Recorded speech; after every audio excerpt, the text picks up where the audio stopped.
Hello, everyone. Hope all of you are doing okay. And please join if you can and if you're at home. Um, Thank you once again for all the messages and comments. ਤੁਸੀਂ ਹਮੇਸ਼ਾ ਬਹੁਤ encourage ਕਰਦੇ ਹੋ ਜਿਵੇਂ ਵੀ ਤੁਸੀਂ ਆਪਦੇ messages ਭੇਜਦੇ ਹੋ ਜਾਂ ਸਾਨੂੰ ਕਮੈਂਟ ਸੈਕਸ਼ਨ ਦੇ ਵਿੱਚ ਲਿਖਦੇ ਹੋ ਸੋ ਸਾਡੀ ਕੋਸ਼ਿਸ਼ ਇਹ ਰਹੂਗੀ ਕਿ ਅਸੀਂ ਜਿੰਨੀ ਵੀ ਮਦਦ ਕਰ ਸਕੀਏ ਇਹਨਾਂ ਟਾਈਮ ਦੇ ਵਿੱਚ ਇਸ ਪੇਜ ਦੇ ਥਰੂ ਇਸ ਚੈਨਲ ਦੇ ਥਰੂ ਤੁਹਾਡੀ ਮਾਨਸਿਕ ਮਦਦ ਕਰ ਸਕੀਏ ਅਸੀਂ ਕਰਨ ਦੀ ਕੋਸ਼ਿਸ਼ ਕਰਾਂਗੇ ਹਾਂਜੀ ਅੱਜ ਅਸੀਂ ਪਹਿਲਾਂ ਵੀ ਕਾਫੀ ਲੋਕਾਂ ਦੇ ਮੈਸੇजेस ਕਾਉਂਸਲਿੰਗ ਵਾਸਤੇ ਵੀ ਆ ਰਹੇ ਆ ਸੋ ਰਾਈਟ ਨਾਓ ਅਸੀਂ ਕਾਉਂਸਲਿੰਗ ਨਹੀਂ ਕਰ ਰਹੇਗੇ ਪਰ ਮੈਂ ਪਹਿਲਾਂ ਵੀ ਦੱਸਿਆ ਸੀ ਦੂਸਰੇ ਸੈਸ਼ਨ ਲਾਈਵ ਸੈਸ਼ਨਸ ਦੇ ਵਿੱਚ ਵੀ ਕਿ ਦੂਸਰੀਆਂ ਹੋਰ ਆਰਗੇਨਾਈਜੇਸ਼ਨਸ ਹੈਗੀਆਂ ਜਿਹੜੇ ਕਾਉਂਸਲਿੰਗ ਸੈਸ਼ਨਸ ਕਰ ਰਹੀਆਂ ਆਨਲਾਈਨ ਕਾਉਂਸਲਿੰਗ ਕਰ ਰਹੀਆਂ ਸੋ ਮੈਂ ਵੀ ਤੁਸੀਂ ਉਹ ਚੀਜ਼ ਦੇ ਵਿੱਚ ਐਕਸਪਲੋਰ ਕਰ ਸਕਦੇ ਹੋ ਬਿਕਾਜ਼ ਕਾਫੀ ਮੈਸੇजेस ਆ ਰਹੇ ਆ ਕਾਉਂਸਲਿੰਗ ਵਾਸਤੇ ਸੋ ਥੈਂਕ ਯੂ ਹਾਂਜੀ ਅੱਜ ਅਸੀਂ ਗੱਲ ਕਰਾਂਗੇ ਕਿ ਜਿਹੜੀ ਸਾਡੀ ਭਾਵੁਕ ਗੱਲਬਾਤ ਜਿਹੜੀ ਸਾਡੀ ਭਾਵਨਾਵਾਂ ਵਾਲੀ ਗੱਲਬਾਤ ਅਸੀਂ ਆਪਣੇ ਰਿਸ਼ਤਿਆਂ ਦੇ ਵਿੱਚ ਕਰਦੇ ਹਾਂ ਆਪਣੇ ਬੱਚਿਆਂ ਨਾਲ ਕਰਦੇ ਹਾਂ ਆਪਣੇ ਪਾਰਟਨਰਸ ਨਾਲ ਕਰਦੇ ਹਾਂ ਐਂਡ ਹੋਰ ਵੀ ਆਪਣੇ ਰਿਸ਼ਤੇਦਾਰਾਂ ਦੇ ਨਾਲ ਕਰਦੇ ਹਾਂ ਐਂਡ ਉਸ ਨੂੰ ਅਸੀਂ ਕਿਵੇਂ ਕਰ ਸਕੀਏ ਬਿਕਾਜ਼ ਸਾਡੀਆਂ ਭਾਵਨਾਵਾਂ ਦਾ ਰਿਸ਼ਤਿਆਂ ਦੇ ਵਿੱਚ ਸਾਨੂੰ ਦੱਸਣਾ ਬੜਾ ਜ਼ਰੂਰੀ ਹੈ ਕਿ ਅਸੀਂ ਭਾਵੁਕ ਲੈਵਲ 'ਤੇ ਕਿਵੇਂ ਆ ਅਸੀਂ ਚਾਹੇ ਪਾਰਟਨਰ ਦੇ ਨਾਲ ਰਹਿੰਦੇ ਹਾਂ ਜਾਂ ਅਸੀਂ ਆਪਣੇ ਬੱਚੇ ਨਾਲ ਰਹਿੰਦੇ ਹਾਂ ਜਾਂ ਆਪਣੇ ਹੋਰ ਦੋਸਤ ਮਿੱਤਰਾਂ ਨਾਲ ਰਹਿੰਦੇ ਹਾਂ ਜਾਂ ਅਸੀਂ ਆਪਣੇ ਪੇਰੈਂਟਸ ਦੇ ਨਾਲ ਇਹ ਬੜਾ ਦੱਸਣਾ ਜ਼ਰੂਰੀ ਹੈ ਕਿ ਅਸੀਂ ਭਾਵੁਕ ਤੌਰ 'ਤੇ ਕੀ ਮਹਿਸੂਸ ਕਰਦੇ ਹਾਂ ਐਂਡ ਹੁੰਦਾ ਨੋਰਮਲੀ ਇਹ ਹੈ ਕਿ ਜਦੋਂ ਅਸੀਂ ਆਪਦੀਆਂ ਭਾਵਨਾਵਾਂ ਦੀ ਗੱਲ ਕਰਦੇ ਹਾਂ ਜਾਂ ਅਸੀਂ ਆਪਦੇ ਭਾਵੁਕ ਹੋ ਕੇ ਗੱਲਬਾਤ ਕਰਦੇ ਹਾਂ ਤਾਂ ਸਾਡੇ ਰਿਸ਼ਤਿਆਂ ਵਿੱਚ ਸਾਡੀ ਲੜਾਈ ਹੋਈ ਪੈਂਦੀ ਹੈ ਫੋਰ ਐਗਜ਼ਾਮਪਲ ਜੇ ਤੁਸੀਂ ਆਪਦੇ ਪਾਰਟਨਰ ਨਾਲ ਗੁੱਸੇ ਹੋ ਵੀ ਘਰੇ ਲੇਟ ਆਏ ਕੰਮ ਤੋਂ ਐਂਡ ਉਹ ਬਿਕਾਜ਼ ਤੁਸੀਂ ਵੀ ਭਾਵੁਕ ਹੋ ਐਂਡ ਤੁਸੀਂ ਇੱਦਾਂ ਕਹਿਣਾ ਤੁਸੀਂ ਲੇਟ ਆਏ ਤੁਸੀਂ ਇੱਦਾਂ ਲੇਟ ਕਿਉਂ ਕੀਤੇ ਜਾਂ ਆਪਾਂ ਇਹ ਹਮੇਸ਼ਾ ਇਸੇ ਰੈਸਟੋਰੈਂਟ 'ਚ ਕਿਉਂ ਜਾਈਦਾ ਖਾਣ ਵਾਸਤੇ ਕਿਉਂਕਿ ਮੇਰਾ ਫੇਵਰੇਟ ਫੂਡ ਨਹੀਂ ਹੈਗਾ ਗਾ ਸੋ ਬੇਸਿਕਲੀ ਤੁਸੀਂ ਐਂਡ ਇੱਦਾਂ ਦੇ ਕਈ ਭਾਵੁਕ ਐਕਸਪੀਰੀਅੰਸ ਸਾਡੇ ਆਉਂਦੇ ਆ ਕਿ ਜਿਹੜੀ ਸਾਨੂੰ ਗੱਲਬਾਤ ਜਿਸ ਅਸੀਂ ਭਾਵੁਕ ਤੌਰ 'ਤੇ ਸਟਰੋਂਗ ਹੋਈਏ ਉਦੋਂ ਸਾਨੂੰ ਗੱਲਬਾਤ ਕਰਨੀ ਨਹੀਂ ਆਉਂਦੀ ਐਂਡ ਤੁਸੀਂ ਦੇਖਿਓ ਐਂਡ ਆਈ ਥਿੰਕ ਆਪਣੇ ਸਾਰਿਆਂ ਨਾਲ ਹੀ ਹੁੰਦਾ ਕਿ ਜਦੋਂ ਅਸੀਂ ਭਾਵਨਾਵਾਂ ਨਾਲ ਅੰਦਰੋਂ ਜੂਝਦੇ ਹੋਈਏ ਸਾਨੂੰ ਗੱਲਬਾਤ ਨਹੀਂ ਕਰਨੀ ਆਉਂਦੀ ਗੀ ਆਪਦੇ ਬੱਚੇ ਨਾਲ ਵੀ ਨਹੀਂ ਕਰਨੀ ਆਉਂਦੀ ਆਪਦੇ ਪਾਰਟਨਰ ਨਾਲ ਵੀ ਨਹੀਂ ਕਰਨੀ ਐਂਡ ਹੋਰ ਲੋਕਾਂ ਨਾਲ ਵੀ ਨਹੀਂ ਕਰਨੀ ਆਉਂਦੀ ਬਿਕਾਜ਼ ਜਿਵੇਂ ਆਪਾਂ ਹਰ ਵਾਰੀ ਗੱਲ ਕਰਦੇ ਹਾਂ ਅਸੀਂ ਪ੍ਰੋਗਰਾਮਡ ਨਹੀਂ ਹੈਗੇ ਉਸ ਚੀਜ਼ ਵਾਸਤੇ ਸਾਡੇ ਦਿਮਾਗ ਦੇ ਵਿੱਚ ਪ੍ਰੋਗਰਾਮਿੰਗ ਨਹੀਂ ਸਾਨੂੰ ਪਤਾ ਕਿ ਭਾਵਨਾਵਾਂ ਦੇ ਲੈਵਲ 'ਤੇ ਅਸੀਂ ਕਿਸੇ ਨਾਲ ਗੱਲ ਕਿਵੇਂ ਕਰਨੀ ਆ ਸੋ ਇਸ ਕਰਕੇ ਸਾਨੂੰ ਸਿਖਾਈ ਨਹੀਂ ਗਈ ਅਤੇ ਸਾਨੂੰ ਆਉਂਦੀ ਵੀ ਨਹੀਂ ਐਂਡ ਜਦੋਂ ਵੀ ਅਸੀਂ ਆਪਦੀਆਂ ਭਾਵਨਾਵਾਂ 'ਚ ਗੁੱਸੇ 'ਚ ਹੋਈਏ ਫਰਸਟ੍ਰੇਸ਼ਨ 'ਚ ਹੋਈਏ ਡਿਸਅਪੋਇੰਟਮੈਂਟ ਕੋਈ ਵੀ ਭਾਵਨਾਵਾਂ ਸਾਡੀ ਸਟਰੋਂਗ ਹੋਵੇ ਅਸੀਂ ਜਾਂ ਤਾਂ ਉਹਦਾ ਗੁੱਸਾ ਬੱਚੇ 'ਤੇ ਕੱਢ ਦਿੰਦੇ ਹਾਂ ਜਾਂ ਤਾਂ ਬੱਚੇ 'ਤੇ ਚਲਾ ਕੇ ਮਾਰੀਦਾ ਜਾਂ ਜਿਹੜਾ ਵੀ ਕੋਲੇ ਬੈਠਾ ਹੁੰਦਾ ਤੁਹਾਡਾ ਅਸੀਂ ਉਹਦੇ 'ਤੇ ਚਲਾ ਕੇ ਮਾਰੀਦਾ ਬਿਕਾਜ਼ ਸਾਨੂੰ ਆਪਦੀਆਂ ਭਾਵਨਾਵਾਂ ਨੂੰ ਪ੍ਰੋਪਰ ਤਰੀਕੇ ਨਾਲ ਕਮਿਊਨੀਕੇਟ ਨਹੀਂ ਕਰਨਾ ਆਉਂਦਾ ਐਂਡ ਜਿਹੜੇ ਬੱਚੇ ਜਿਵੇਂ ਮੈਂ ਦੇਖਿਆ ਕਿ ਆਪਾਂ ਆਪਣੀ ਪੇਰੈਂਟਿੰਗ ਦੇ ਵਿੱਚ ਵੀ ਦੇਖਿਆ ਸਾਡੇ ਮਾਂ ਬਾਪ ਨੇ ਵੀ ਜਦੋਂ ਭਾਵੁਕ ਐਕਸਪੀਰੀਅੰਸਿਸ ਦੀ ਗੱਲ ਕੀਤੀ ਹੈ ਜਾਂ ਭਾਵਨਾਵਾਂ ਦੇ ਲੈਵਲ 'ਤੇ ਇੱਕ ਦੂਜੇ ਨਾਲ ਗੱਲ ਕੀਤੀ ਉਹ ਵੀ ਇੱਕ ਦੂਜੇ ਨਾਲ ਲੜਦੇ ਹੀ ਦੇਖੀ ਅਸੀਂ ਜਦੋਂ ਗੁੱਸੇ 'ਚ ਸੀ ਜਦੋਂ ਫਰਸਟ੍ਰੇਸ਼ਨ 'ਚ ਸੀ ਜਦੋਂ ਡਿਸਅਪੋਇੰਟਮੈਂਟ ਦੇ ਵਿੱਚ ਸੀਗੇ ਜਾਂ ਦੁੱਖ ਦੇ ਵਿੱਚ ਸੀਗੇ ਜਾਂ ਮਨ ਕਿਸੇ ਵੀ ਤਰੀਕੇ ਨਾਲ ਮਾਨਸਿਕ ਸਟ੍ਰੈਸ ਦੇ ਵਿੱਚ ਸੀਗਾ ਸੋ ਉਹਨਾਂ ਨੂੰ ਗੱਲਬਾਤ ਨਹੀਂ ਸੀ ਕਰਨੀ ਆਉਂਦੀ ਕਿ ਉਹ ਭਾਵਨਾਵਾਂ ਦਾ ਤਾਲਮੇਲ ਨਹੀਂ ਸੀ ਕਰਨਾ ਆਉਂਦਾ ਐਂਡ ਸੋ ਅਸੀਂ ਇਸ ਜਿਹੜਾ ਸਾਈਕੋਲੋਜੀ ਜੇ ਮਨੋਵਿਗਿਆਨ ਦੇ ਵਿੱਚੋਂ ਅਸੀਂ ਸਿੱਖ ਸਕਦੇ ਕਿਉਂਕਿ ਸਾਡੀਆਂ ਬਹੁਤ ਸਾਰੀਆਂ ਲੜਾਈਆਂ ਭਾਵਨਾਵਾਂ ਦੀਆਂ ਲੜਾਈਆਂ ਹੁੰਦੀਆਂ ਵਾ ਫੋਰ ਐਗਜ਼ਾਮਪਲ ਜਦੋਂ ਅਸੀਂ ਇਹ ਕਹਿੰਦੇ ਹਾਂ ਕਿ ਤੁਸੀਂ ਮੈਨੂੰ ਲੇਟ ਕੀਤਾ ਯੂ ਹਰ ਪੁਆਇੰਟ 'ਤੇ ਅਸੀਂ ਯੂ ਲਾ ਕੇ ਕਿਸੇ ਨਾਲ ਜਦੋਂ ਭਾਵੁਕ ਹੁੰਦੇ ਗੱਲ ਕਰਦੇ ਹਾਂ ਐਂਡ ਇਹ ਸਾਇੰਸ ਮੰਨਦੀ ਹੈ ਕਿ ਜਦੋਂ ਅਸੀਂ ਭਾਵਨਾਵਾਂ ਦੇ ਲੈਵਲ 'ਤੇ ਹੋਈਏ ਨਾ ਸਾਡੇ 'ਚ ਬਲੇਮ ਦੀ ਮਾਤਰਾ ਵੱਧ ਜਾਂਦੀ ਆ ਫੋਰ ਐਗਜ਼ਾਮਪਲ ਜਦੋਂ ਮੈਂ ਫਰਸਟ੍ਰੇਟਡ ਹਾਂ ਜਦੋਂ ਮੈਂ ਡਿਸਅਪੋਇੰਟਮੈਂਟ ਆ ਜਦੋਂ ਮੈਨੂੰ ਆਪ ਨੂੰ ਅੰਦਰੋਂ ਤਣਾਅ ਆ ਮੇਰਾ ਜਿਹੜਾ ਕੌਨਸਨਟ੍ਰੇਸ਼ਨ ਜ਼ਿਆਦਾ ਬਲੇਮ 'ਤੇ ਵੱਧ ਜਾਂਦਾ ਐਂਡ ਇਹ ਸਾਰੇ ਇਨਸਾਨਾਂ ਨਾਲ ਇੱਦਾਂ ਹੁੰਦਾ ਕਿ ਅਸੀਂ ਬਲੇਮ ਦੇ ਵਿੱਚ ਜ਼ਿਆਦਾ ਵੱਧ ਜਾਂਦੇ ਜਦੋਂ ਫੋਰ ਐਗਜ਼ਾਮਪਲ ਤੁਸੀਂ ਕਿਚਨ ਦੇ ਵਿੱਚ ਕੰਮ ਕਰ ਰਹੇ ਹੋ ਕੋਈ ਚੀਜ਼ ਗਲਤ ਹੋ ਗਈ ਐ ਤੁਹਾਡਾ ਬੱਚਾ ਕੋਲ ਅਗਰ ਤੁਸੀਂ ਉਹਨੂੰ ਬਲੇਮ ਕਰਤਾ ਕਿ ਤੇਰੇ ਕਰਕੇ ਮੇਰੇ ਤੋਂ ਗਲਤ ਨੂਨ ਮਿਰਚ ਪੈ ਗਿਆ ਜਾਂ ਗਲਤ ਪਾਣੀ ਪੈ ਗਿਆ ਚੀਜ਼ ਦੇ ਵਿੱਚ ਸੋ ਸਾਡੀ ਬਲੇਮ ਕਰਨ ਦੀ ਭਾਵਨਾਵਾ ਵੱਧ ਜਾਂਦੀ ਹੈ ਜਦੋਂ ਅਸੀਂ ਇੱਕ ਭਾਵਨਾਵਾਂ 'ਤੇ ਆਪ ਇੱਕ ਸਟਰਗਲ ਕਰਦੇ ਹੋਈਏ ਮਾਨਸਿਕ ਤਣਾਅ ਦੇ ਵਿੱਚ ਹੋਈ ਕਿਸੇ ਵੀ ਤਰ੍ਹਾਂ ਨਾ ਹੋਈਏ ਸੋ ਅਸੀਂ ਬਲੇਮ ਕਰਨ ਦੀ ਆਦਤ ਵੱਧ ਜਾਂਦੀ ਆ ਐਂਡ ਹੁੰਦਾ ਕੀ ਕਿ ਜਦੋਂ ਅਸੀਂ ਬਲੇਮ ਕਰਦੇ ਹਾਂ ਦੂਸਰਾ ਇਨਸਾਨ ਅਟੈਕ ਮਹਿਸੂਸ ਕਰਦਾ ਐਂਡ ਉਹ ਡਿਫੈਂਸ ਮੈਕੈਨਿਜ਼ਮ ਦੇ ਵਿੱਚ ਆ ਜਾਂਦਾ ਸੋ ਫੋਰ ਐਗਜ਼ਾਮਪਲ ਜਦੋਂ ਤੁਸੀਂ ਆਪਦੇ ਹਸਬੈਂਡ ਨੂੰ ਜਾਂ ਆਪਣੇ ਬੱਚੇ ਨੂੰ ਜਦੋਂ ਤੁਸੀਂ ਇਹ ਕਿਹਾ ਕਿ ਤੇਰੇ ਕਰਕੇ ਕੰਮ ਹੋਇਆ ਤੇਰੇ ਕਰਕੇ ਮੈਨੂੰ ਇਹ ਚੀਜ਼ ਭੋਗਣੀ ਪੈ ਰਹੀ ਹੈ, ਤੇਰੇ ਕਰਕੇ ਅਸੀਂ ਲੇਟ ਹੋ ਰਹੇ ਹਾਂ, ਤੁਹਾਡੇ ਕਰਕੇ ਅਸੀਂ ਕਿਸੇ ਦੇ ਘਰੇ ਜਾ ਨਹੀਂ ਸਕੇ, ਤੁਹਾਡੇ ਕਰਕੇ ਅਸੀਂ ਇਹ ਟ੍ਰਿਪ ਨਹੀਂ ਕਰ ਸਕੇ, ਤੁਹਾਡੇ ਕਰਕੇ। ਸੋ ਬਿਕਾਜ਼ ਤੂੰ ਕਰਕੇ ਜਦੋਂ ਸਾਡਾ ਬਲੇਮ ਉੱਤੇ ਤੇ ਦੂਸਰਾ ਬੰਦਾ ਰਿਸਪੌਂਡ ਕਿਵੇਂ ਕਰਦਾ, ਉਹ ਵੀ ਰਿਐਕਸ਼ਨ ਨਾਲ ਰਿਸਪੌਂਡ ਕਰਦਾ, ਕਿਉਂਕਿ ਉਹ ਅਟੈਕ ਹੋ ਰਿਹਾ ਵਾ, ਬਿਕਾਜ਼ ਇਹ ਸ਼ਬਦਾਂ ਦਾ ਅਟੈਕ ਆ। ਸੋ ਉਹਦੇ 'ਤੇ ਅਟੈਕ ਹੋ ਰਿਹਾ ਅਤੇ ਉਹ ਫਿਰ ਤੁਹਾਨੂੰ ਅਟੈਕ ਕਰਨ ਦੀ ਕੋਸ਼ਿਸ਼ ਕਰਦਾ। ਫਿਰ ਉਹ ਕਹਿੰਦਾ ਰਿਮੈਂਬਰ ਲਾਸਟ ਟਾਈਮ ਤੂੰ ਇੱਦਾਂ ਕੀਤਾ, ਰਿਮੈਂਬਰ ਲਾਸਟ ਟਾਈਮ ਤੂੰ ਇੱਦਾਂ ਕੀਤਾ। ਸੋ ਤੁਸੀਂ ਦੇਖਿਆ ਕਿ ਇਹ ਜਿਹੜੀ ਬਲੇਮ ਦੀ ਗੇਮ ਆ, ਇਹ ਦੋਨਾਂ ਧਿਰਾਂ ਦੇ ਵਿੱਚ ਬਾਲ ਪਾਸ ਹੁੰਦੀ ਰਹਿੰਦੀ ਆ, ਰਾਈਟ। ਸੋ ਜਦੋਂ ਵੀ ਅਸੀਂ ਰਿਸ਼ਤਿਆਂ ਦੇ ਵਿੱਚ ਇੱਦਾਂ ਦੀਆਂ ਭਾਵਨਾਵਾਂ ਗੱਲਾਂ ਕਰਦੇ, ਸਾਨੂੰ ਸਿਖਾਇਆ ਜਾਂਦਾ ਅਸੀਂ ਬਲੇਮ, ਜਦੋਂ ਸਾਡੇ ਵਿੱਚ ਅੰਦਰ ਕੁਛ ਗਲਤ ਆ, ਸਾਨੂੰ ਸਿਖਾਇਆ ਜਾਂਦਾ ਕਿ ਕਿਸੇ ਬਾਹਰ ਨੂੰ ਬਲੇਮ ਕਰੋ, ਅੰਦਰ ਦੀ ਤੁਸੀਂ ਆਪਦੀ ਜਿਹੜੀ ਭਾਵਨਾਵਾਂ ਦੀ ਜ਼ਿੰਮੇਵਾਰੀ ਆਪ ਨਹੀਂ ਚੱਕਣੀ। ਸੋ ਅਸੀਂ ਜਿਹੜਾ ਸਾਈਕੋਲੋਜੀ, ਮੇਰਾ ਮਨੋਵਿਗਿਆਨ ਮੰਨਦਾ ਕਿ ਜਿਹੜੇ ਸਾਡੇ ਸ਼ਬਦਾਂ ਦਾ ਸਾਡਾ ਬੜਾ ਅਸਰ ਆ, ਕਿਹੜੇ ਸ਼ਬਦ ਅਸੀਂ ਕਿਹੜੇ ਟਾਈਮ 'ਤੇ, ਆਈ ਦੀ ਥਾਂ ਅਸੀਂ ਯੂ ਵਰਤਦੇ, ਯੂ ਦੀ ਥਾਂ ਅਸੀਂ ਆਈ ਵਰਤਦੇ ਹਾਂ, ਇਹਦਾ ਬੜਾ ਪ੍ਰਭਾਵ ਆ ਕਿ ਅਸੀਂ ਸਹੀ ਸ਼ਬਦ ਸਹੀ ਮੌਕਿਆਂ 'ਤੇ ਵਰਤੀਏ। ਸੋ ਫੋਰ ਐਗਜ਼ਾਮਪਲ ਅਸੀਂ ਇਹ ਨਹੀਂ ਵੇਖਣਾ ਗਾ, ਨੋਰਮਲੀ ਜਦੋਂ ਸਾਡੀ ਜ਼ਿੰਦਗੀ 'ਚ ਕੁਝ ਗਲਤ ਹੁੰਦਾ ਨਾ, ਅਸੀਂ ਕਿਸੇ ਬੰਦੇ ਨੂੰ ਲੱਭਦੇ ਹਾਂ ਬਲੇਮ ਕਰਨ ਵਾਸਤੇ। ਸਾਡਾ ਸਾਰੇ ਆਲੇ ਦੁਆਲੇ ਅਸੀਂ ਦੇਖਦੇ ਹਾਂ ਵੀ ਅਸੀਂ ਕਿਹਨੂੰ ਬਲੇਮ ਕਰੀਏ। ਹੁਣ ਅਸੀਂ ਅਸੀਂ ਕਹਿੰਦੇ ਹਾਂ ਹਮੇਸ਼ਾ ਹੂ ਡਿਡ ਦਿਸ, ਹੂ, ਅਸੀਂ ਜਿਵੇਂ ਇੰਗਲਿਸ਼ ਦੇ ਵਿੱਚ ਅਸੀਂ ਕਹਿੰਦੇ ਹੂ, ਹਮੇਸ਼ਾ ਕਿਹਨੇ ਕੀਤਾ, ਕਿਉਂ ਇਹ ਕੀਤਾ, ਕੀ ਕੀਤਾ, ਕਿਹਨੇ ਸਾਨੂੰ ਇੰਨਾ ਦੁੱਖ ਦਿੱਤਾ, ਕਿਹਨੇ, ਹਮੇਸ਼ਾ ਹਰ ਚੀਜ਼ ਦਾ ਅਸੀਂ ਇੱਕ ਇਨਸਾਨ ਲੱਭਦੇ ਹਾਂ ਜਿਹਨੂੰ ਅਸੀਂ ਬਲੇਮ ਕਰ ਸਕੀਏ, ਤਾਂ ਜੋ ਸਾਡੇ ਤੋਂ ਥੋੜ੍ਹੀ ਜ਼ਿੰਮੇਵਾਰੀ ਚੱਕੀ ਜਾਵੇ। ਸੋ ਹੁੰਦਾ ਕੀ ਆ ਕਿ ਜਦੋਂ ਤੁਸੀਂ ਆਪਾਂ ਇਸ ਚੀਜ਼ ਦੇ ਵਿੱਚ ਪੈ ਜਾਂਦੇ ਬਲੇਮ ਦੇ ਵਿੱਚ, ਅਸੀਂ ਅਸਲੀਆਂ ਜਿਹੜੀਆਂ ਭਾਵਨਾਵਾਂ ਤੋਂ ਸਾਡੇ ਰਿਸ਼ਤੇ ਵੀ ਖਰਾਬ ਹੁੰਦੇ ਆ ਅਤੇ ਅਸੀਂ ਆਪ ਵੀ ਟੁੱਟ ਜਾਂਦੇ ਭਾਵਨਾਵਾਂ ਤੋਂ। ਸੋ ਫੋਰ ਐਗਜ਼ਾਮਪਲ ਇਹ ਕਹਿਣ ਦੀ ਬਜਾਏ ਕਿ ਕਿਹਨੇ ਇਹ ਕੀ ਕੀਤਾ, ਮੈਨੂੰ ਅੰਦਰੋਂ ਕੀ ਦੁੱਖ ਰਿਹਾ,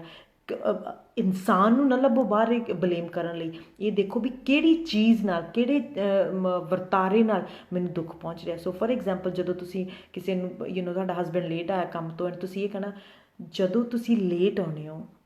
ਮੈਨੂੰ ਦੁੱਖ ਮਹਿਸੂਸ ਹੁੰਦਾ, ਮੈਨੂੰ ਐਂਗਜ਼ਾਇਟੀ ਮਹਿਸੂਸ ਹੁੰਦੀ ਆ, ਮੈਨੂੰ ਸਟਰੈਸ ਮਹਿਸੂਸ ਹੁੰਦੀ ਆ। ਸੋ ਤੁਸੀਂ ਦੇਖੋ ਵੀ ਤੁਸੀਂ ਆਪਦੀ ਭਾਵਨਾਵਾਂ ਵੀ ਦੱਸਦੀ, ਪਰ ਤੁਸੀਂ ਅਗਲੇ 'ਤੇ ਅਟੈਕ ਵੀ ਨਹੀਂ ਕੀਤਾ ਗਾ। ਐਂਡ ਜਦੋਂ ਦੂਸਰਾ ਇਨਸਾਨ ਆਪਦੇ 'ਤੇ ਅਟੈਕ ਨਹੀਂ ਨਾ ਮਹਿਸੂਸ ਕਰੂਗਾ, ਉਹ ਇਨਸਾਨ ਪ੍ਰੋਪਰਲੀ ਤੁਹਾਡੇ ਨਾਲ ਗੱਲ ਕਰੂਗਾ, ਇਹਨੂੰ ਪ੍ਰੋਪਰਲੀ ਤੁਹਾਡੀਆਂ ਭਾਵਨਾਵਾਂ ਨੂੰ, ਹੁਣ ਇਹ ਜਿਹੜਾ ਪਾਰਟਨਰ ਆ, ਇਹ ਜਿਹੜਾ ਹਸਬੈਂਡ ਆ, ਇਹ ਸਹੀ ਤਰੀਕੇ ਨਾਲ ਸਮਝੂਗਾ ਐਂਡ ਇਹ ਮੇ ਬੀ ਐਂਪਥਾਈਜ਼ ਕਰਨ ਦੀ ਵੀ ਕੋਸ਼ਿਸ਼ ਕਰੇ। ਫੋਰ ਐਗਜ਼ਾਮਪਲ ਜੇ ਤੁਸੀਂ ਆਪਦੇ ਪਾਰਟਨਰ ਨੂੰ ਜਾਂ ਆਪਦੇ ਬੱਚੇ ਨੂੰ ਕਹਿਣਾ, ਜਦੋਂ ਤੁਸੀਂ ਮੈਨੂੰ ਆਹ ਗੱਲ ਕਹੀ, ਤੁਸੀਂ ਮੈਨੂੰ ਦੁੱਖ ਦਿੱਤਾ, ਤੁਸੀਂ ਮੈਨੂੰ ਦੁੱਖ ਦਿੱਤਾ, ਤੁਸੀਂ ਮੇਰੇ ਤੋਂ ਇਹ ਚੀਜ਼ਾਂ ਚਾਹੁੰਦੇ, ਤੁਸੀਂ ਮੇਰੀ ਕਦੇ ਕੋਈ ਚੰਗੀ ਚੀਜ਼ ਨਹੀਂ ਕਰਦੇ। ਪਰ ਜੇ ਤੁਸੀਂ ਉਹਦੀ ਬਜਾਏ ਇਹ ਕਹੋ ਕਿ ਜਦੋਂ ਤੁਸੀਂ ਮੈਨੂੰ ਇੱਦਾਂ ਬੋਲਦੇ ਹੋ, ਮੈਨੂੰ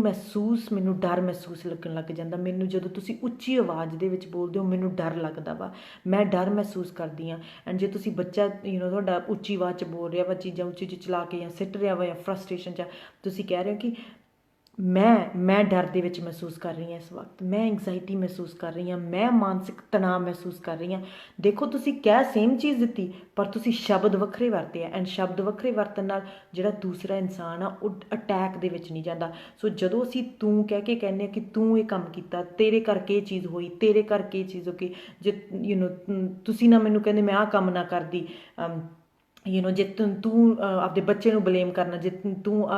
ਇਸ ਕਰਕੇ ਐਂ ਕਰ ਦਿੰਦਾ ਅਤੇ ਟੀਚਰ ਐਂ ਕਹਿ ਦਿੰਦੀ, ਤੇਰੇ ਸਕੂਲ ਦੀ ਸਿਚੁਏਸ਼ਨ। ਹੁਣ ਵੀ ਅਸੀਂ ਕਈ ਵਾਰ ਜਿਹੜਾ ਵਾਇਰਸ, ਜਿਹੜੀ ਕ੍ਰਾਈਸਿਸ ਸਿਚੁਏਸ਼ਨ ਹੁੰਦੀ ਹੈ, ਜੇ ਆਉਣਾ ਹੁੰਦਾ ਤਾਂ ਉਹ ਹੋ ਜਾਂਦਾ, ਜੇ ਉਹ ਲੋਕੀ ਜਿਹੜੇ ਗਲੋਬਲ ਲੈਵਲ 'ਤੇ ਵੱਡੇ ਪ੍ਰਾਈਮ ਮਿਨਿਸਟਰ ਜਾਂ ਵੱਡੀਆਂ ਔਰਗੇਨਾਈਜੇਸ਼ਨ 'ਤੇ ਬੈਠੇ ਆ, ਜੇ ਉਹ ਇੱਦਾਂ ਕਰਦੇ ਤਾਂ ਇੱਦਾਂ ਹੋ ਜਾਂਦਾ, ਜੇ ਉਹ ਉਵੇਂ ਕਰਦੇ। ਹਜੇ ਵੀ ਅਸੀਂ ਇੱਕ ਪਾਰਟ ਬਾਹਰ ਕਿਸੇ ਨੂੰ ਬਲੇਮ ਕਰਨ ਲਈ ਲੱਭ ਰਹੇ ਹਾਂ, ਤਾਂ ਜੋ ਅਸੀਂ ਆਪਦੀ ਜਿਹੜੀ ਰਿਸਪੋਂਸੀਬਿਲਿਟੀ ਤੋਂ ਫਰੀ ਹੋਈਏ। ਤਾਂ ਜੋ ਸੋ ਇਹ ਬੜਾ ਜ਼ਰੂਰੀ ਹੈ ਕਿ ਅਸੀਂ ਕਿਸੇ ਇਨਸਾਨ ਨੂੰ ਨਹੀਂ ਲੱਭਣਾ, ਅਸੀਂ ਇਹ ਲੱਭਣਾ ਕਿ ਸਾਨੂੰ ਕੀ ਚੀਜ਼ ਟ੍ਰਿਗਰ ਕਰ ਰਹੀ ਹੈ, ਕੀ ਚੀਜ਼ ਸਾਨੂੰ ਦੁੱਖ ਦੇ ਰਹੀ ਹੈ। ਸੋ ਫੋਰ ਐਗਜ਼ਾਮਪਲ ਜੇ ਤੁਹਾਡਾ ਹਸਬੈਂਡ ਕੰਮ ਤੋਂ ਲੇਟ ਆਇਆ ਵਾ ਅਤੇ ਤੁਸੀਂ ਇਹ ਕਹੋ ਕਿ ਤੁਸੀਂ ਲੇਟ ਆਏ ਕਰਕੇ ਮੈਨੂੰ ਦੁੱਖ ਮਿਲਿਆ, ਤੁਸੀਂ ਲੇਟ ਕਰਕੇ, ਤੁਸੀਂ ਹਮੇਸ਼ਾ ਮੇਰੀ ਪਾਰਟੀਜ਼ 'ਤੇ ਹਮੇਸ਼ਾ ਅਸੀਂ ਲੇਟ ਜਾਂਦੇ ਹਾਂ, ਹਮੇਸ਼ਾ ਜੇ ਸਾਨੂੰ ਕੋਈ ਡਿਨਰ ਵੀ ਕਰਦਾ ਅਸੀਂ ਹਮੇਸ਼ਾ ਲੇਟ ਜਾਂਦੇ ਹਾਂ।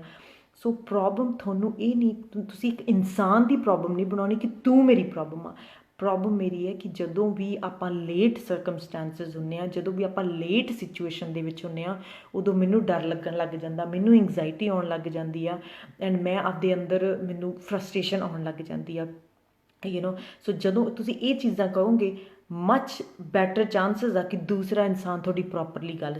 ਸੁਣੂਗਾ। ਜਦੋਂ ਤੁਸੀਂ ਇਹ ਕਹਤਾ, ਜਦੋਂ ਤੁਸੀਂ ਦੂਸਰੇ ਇਨਸਾਨ 'ਤੇ ਬਲੇਮ ਪਾਤਾ, ਬਹੁਤ ਘੱਟ ਚਾਂਸਿਸ ਆ, ਬਹੁਤ ਘੱਟ ਚਾਂਸਿਸ, ਅਨਲੈਸ ਉਹ ਇਨਸਾਨ ਫੁੱਲੀ ਉਹਨੇ ਮਾਈਂਡਫੁਲਨੈਸ ਕੀਤੀ ਹੋਵੇ ਅਤੇ ਉਹ ਪ੍ਰੋਪਰਲੀ ਇੱਥੇ ਸਟੇਬਲ ਹੋਵੇ ਅਤੇ ਤੁਸੀਂ ਬਲੇਮ ਵੀ ਕਰੋ ਅਤੇ ਉਹ ਤੋਂ ਵੀ ਤਾਂ ਵੀ ਉਹ ਸਮਝ ਲਵੇ ਤੁਹਾਡੀਆਂ ਭਾਵਨਾਵਾਂ। ਮੋਸਟ ਆਫ ਦਾ ਟਾਈਮ ਤਾਂ ਇਹ ਬਹੁਤ ਘੱਟ ਹੁੰਦਾ ਵਾ। ਸੋ ਇਸ ਕਰਕੇ ਜਦੋਂ ਅਸੀਂ ਬਲੇਮ ਨਹੀਂ ਕਰਨਾ ਗਾ, and most of the conversation difficult situation ਦੇ ਵਿੱਚ ਅਸੀਂ ਸਿਰਫ ਬਲੇਮ ਹੀ ਕਰਦੇ ਹਾਂ ਇੱਕ ਦੂਜੇ ਦੇ ਵਿੱਚ। ਐਂਡ ਇਸ ਕਰਕੇ ਕਿਉਂਕਿ ਜਦੋਂ ਤੁਸੀਂ ਬਲੇਮ ਕਿਸੇ 'ਤੇ ਕਰਦੇ ਨਾ, ਜਿਹੜਾ ਐਂਡ ਰਿਸੀਵਿੰਗ ਐਂਡ 'ਤੇ ਹੁੰਦਾ, ਉਹ ਇਨਸਾਨ ਆਪਦਾ ਦਿਲ ਅਤੇ ਆਪਦਾ ਦਿਮਾਗ ਦੋਨੇ ਬੰਦ ਕਰ ਲੈਂਦਾ ਉਹ ਚੀਜ਼ਾਂ ਤੋਂ। ਸੋ ਇਸ ਕਰਕੇ ਉਦੋਂ ਬਾਅਦ ਤੁਸੀਂ ਉਹਨੂੰ ਕਨਵਰਸੇਸ਼ਨ ਕਰਦੇ ਵੀ ਉਹਦੀ ਉਸ 'ਤੇ ਅਸਰ ਨਹੀਂ ਪੈਂਦਾ ਗਾ, ਜਾਂ ਤਾਂ ਉਹ ਵੀ ਰਿਐਕਟ ਕਰੂ, ਬਿਕਾਜ਼ ਇਸ ਟਾਈਮ ਉਹਨੇ ਆਪਦਾ ਦਿਮਾਗ ਵੀ ਬੰਦ ਕਰ ਲਿਆ, ਉਹਨੇ ਆਪਦਾ ਦਿਲ ਵੀ ਬੰਦ ਕਰ ਲਿਆ। ਐਂਡ ਜਦੋਂ ਅਸੀਂ ਕਨਵਰਸੇਸ਼ਨ ਕਰਦੇ ਹਾਂ, ਸਾਨੂੰ ਦੂਸਰੇ ਦਾ ਦਿਲ ਵੀ ਓਪਨ